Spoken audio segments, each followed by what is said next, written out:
Hello, I'm back for some more mountain biking. Yes, come on, man. Okay, sorry I missed last week. I'm a bit caught up with exams and everything, and it's been quite a hectic week. But it's okay, we're back. So, I'm here to tell you about past events, the race I did, and some upcoming things to keep you updated. Starting off, 2 weeks ago, we had the African Continental Cross Country Champs happening in the Ivory Coast in Africa, which was very well represented by South African riders.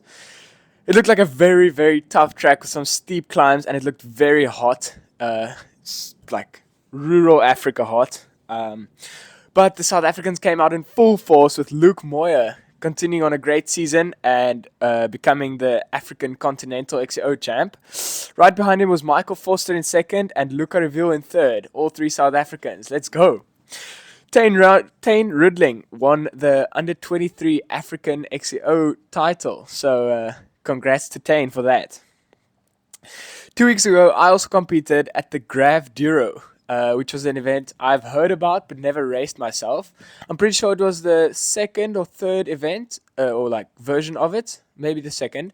But I got invited by some friends over at Helsend and decided to just join them for the fun of it. And geez, I'm happy I did. It was a super cool race. So it felt like the perfect race for new people coming into the racing scene, even mountain biking. Like they marketed it as a gravel event, but I rode it on the mountain bike and it was just as fun.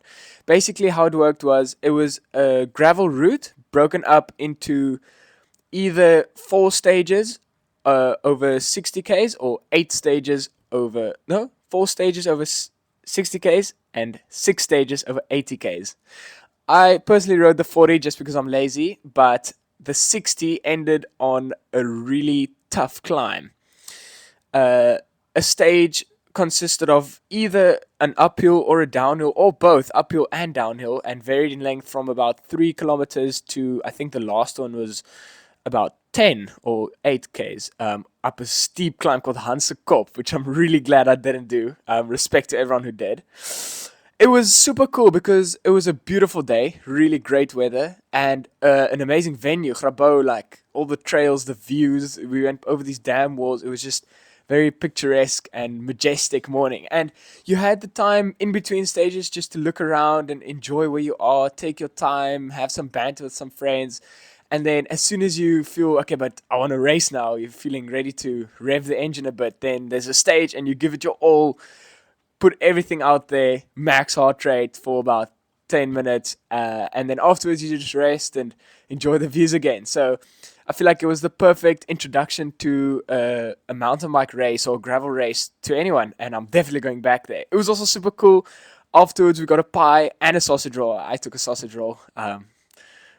It was really, really good. You got this cool finisher plaque, which they put your number board on. It just felt like you got taken care of. And it was a super, super cool event.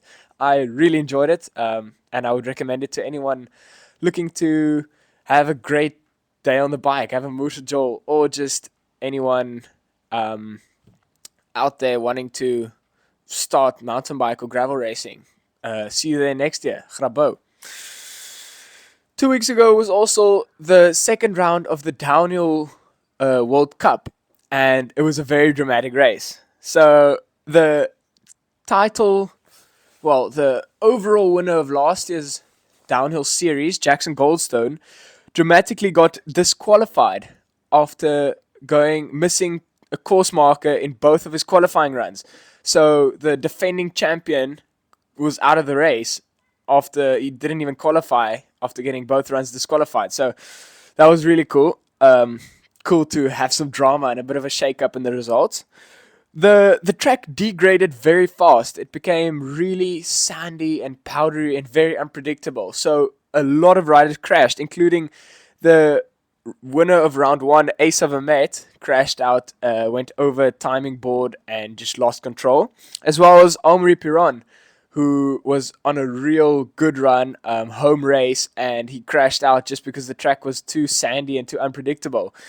But he made way for Luca Shaw to win his first ever World Cup. He's a super nice guy, super friendly, and he was like really well deserved. Luca's been racing World Cups for 14 years, and this is his first win. He's been racing World Cups ever since I was 3 years old, which is mind blowing, and he finally won his first one. So I think the whole downhill community is happy for Luca Shaw finally getting his World Cup win. So kudos to him. Last week was also a very dramatic trail seeker event number 2 at Van Galen in the north.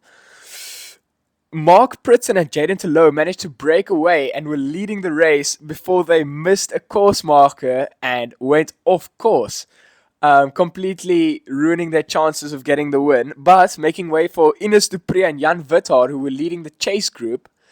But in dramatic trail seeker fashion, both Ines and Jan washed out on the final corner. Coming around the final corner, they both crashed into each other, and Ines managed to stand up and win, pushing his bike over the line in front of Jan Witthard, with Mark and Jaden finishing 4th and 5th respectively. So crazy results at the second trail seeker of the year. I mean, it's what the fans want to see. Maybe not missing a course marker. It was a bit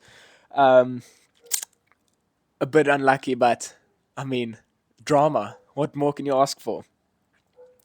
Some cool upcoming races. Here in the Western Cape, we're having the Western Cape Cross Country Championships, both XCC and XCO this weekend at Bloemendal. So new Western Cape champions will be crowned. The junior race will be very exciting. The juniors are flying these days, and I'm not completely sure who's in the elite race, but I'm sure it'll be a very fast one as well. It's a cool track, classic track. Bloemendal always delivers some really tight racing, very tough.